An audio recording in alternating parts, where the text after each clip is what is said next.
18th, 2020, and we're live here every weekday morning with all of your quick political news and headlines to get your day started right.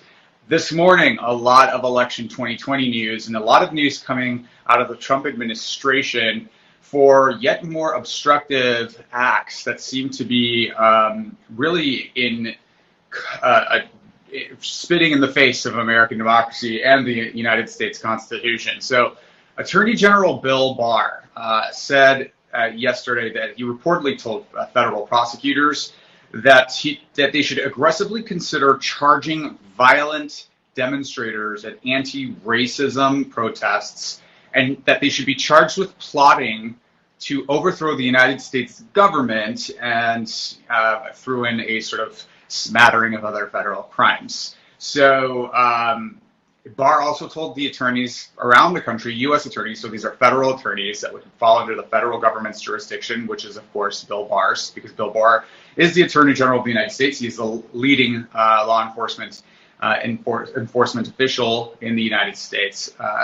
During call last week, he was telling them to pursue these federal charges wherever and whenever they could. He specifically pointed to a very rarely used law about sedition, which criminalizes plots to overthrow the government. So what Donald Trump and the Donald Trump administration and Bill Barr are now saying is that people who are protesting and demanding racial justice across the United States in response to a series of systematic murders of people of color by police in shows of excessive police force that are unfathomable and unconscionable by any standard. And these killings have been caught on video.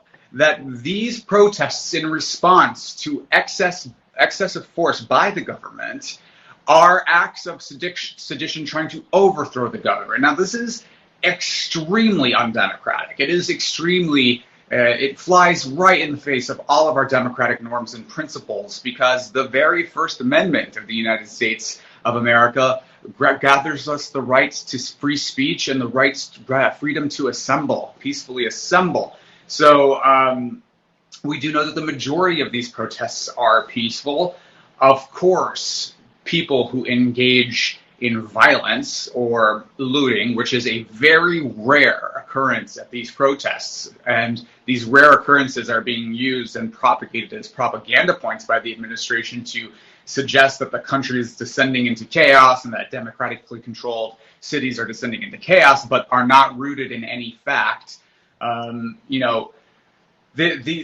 course, those rare acts of violence should be prosecuted with violence, but it is a real stretch to suggest that they are acts of sedition trying to overthrow the government, and shows yet another disproportionate response by the Trump administration to acts by Black Lives Matter protesters, but complete silence when it comes to the acts of right-wing extremists, who we know that the Boogaloo Boys have been infiltrating these protests and causing violence. We know that they've been named by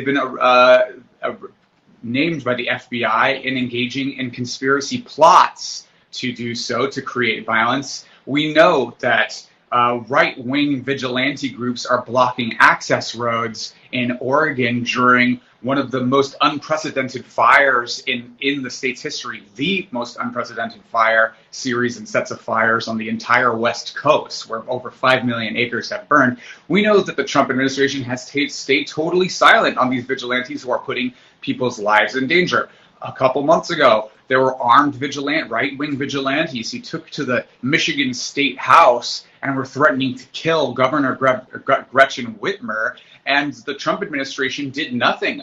We know that when the Charlottesville happened, Donald Trump called the white supremacists and Nazis who were protesting in the streets of America very fine people, even as they killed Heather Heyer during the 2010 Charlottesville protests. So the point is not that Donald Trump, the point is that this disproportionate response by Donald Trump towards groups or acts that happen by people who do not support him versus people who do support him. He is entirely silent on that.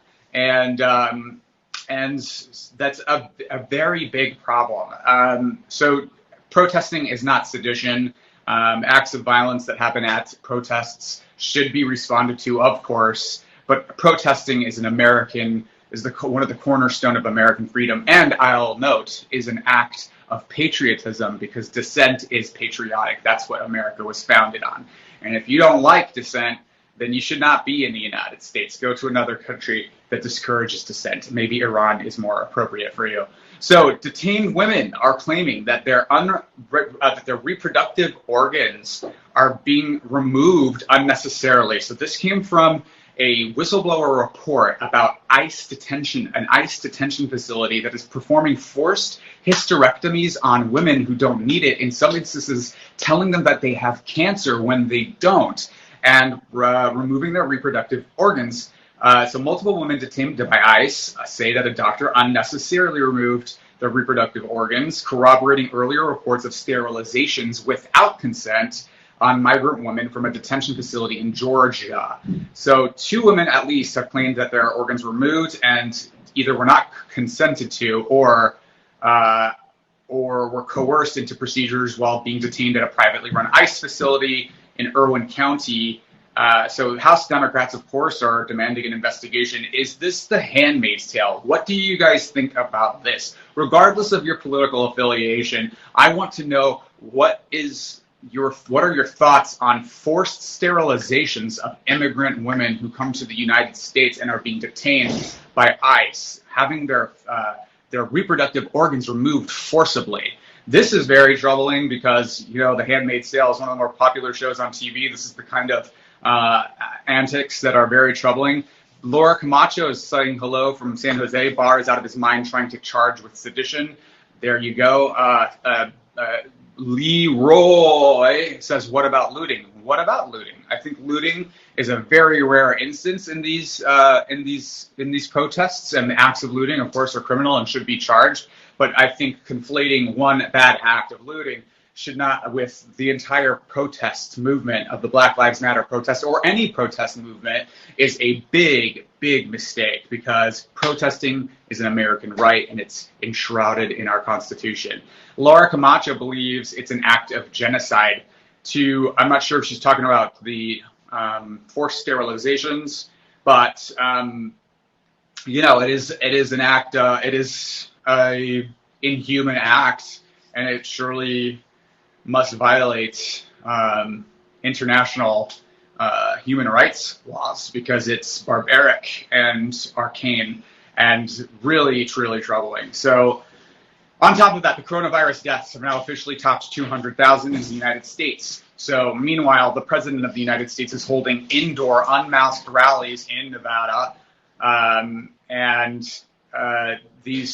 We know that Herman Cain, who was a former 2016 presidential candidate, Republican presidential candidate, died at a Trump rally because he went to a Trump rally 2 months ago and caught the coronavirus, and then he died in the month of July. And the president is still holding indoor, unmasked rallies in service of his re-election campaign. Now, this is despite the fact that these Bob Woodward tapes have come out that have explicitly shown that the president knew as early as February that the coronavirus was deadly, that it was airborne, that it was more deadly than even the most strenuous flu, that young people could get it, that it was very, very deadly, that he knew in February, and he still did nothing. He still lied to the American people. The federal government has totally failed to respond in any coordinated way to the coronavirus.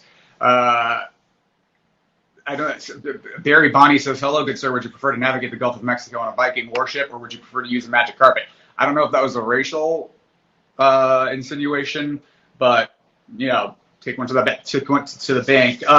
In any case, this is a man who is aware of the coronavirus, seriousness of the coronavirus, and now we know because of these Bob Woodward tapes that were released, and then he's still having in-person rallies and without masks. And by the way, that Nevada rally was breaking Nevada laws, because the law in Nevada and Governor Sisolak in Nevada have insisted, per the law, that people cannot have public gatherings of 50 people or more. So he is breaking the law actively Laura Camacho says Trump lied, 200,000 people died. I think it's fair to assume that had the Trump administration acted sooner in a more coordinated way on the information that we now know that they had as early as February, and God knows how much sooner than that they knew. Some people say that Trump knew even earlier than that. But yes, it's fair to say that his desire to win his re-election and have the numbers remain low and have people not be in a panic and blame him for the coronavirus and then lie to us because of his re-election coming up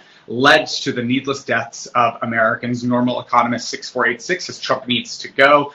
I'll note that the presidential election is 47 days away. And in the meantime, Trump is blaming blue states for the COVID-19 death toll.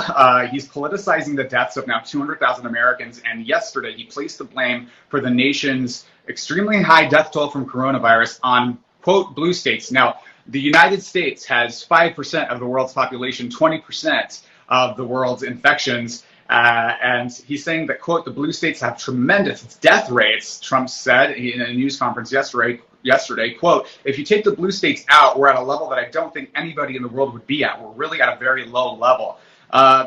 There have been significant deaths of coronavirus in every state across the country, regardless of their governor's political affiliation. Whether the governor is Democratic or Republican has no bearing or effect on how people get the virus, how deadly it is or wasn't. Barry Bonney says it was an obscure question about Viking warships. Oh, okay, so it wasn't racial. Okay, in that instance, I would prefer to use a magic carpet. Much more fun. The sad part, says Normal Economist, is 32% of Americans are cultists to Trump and the GOP and see nothing wrong. I think that is, that when the Republican Party has a convention in which the platform is literally, we don't have a platform, our platform is Trump, which is the first time in history that the Republican Party or any party has decided to not run on a party platform. The literal party platform was, we support Trump, we demand the media support Trump, that's it.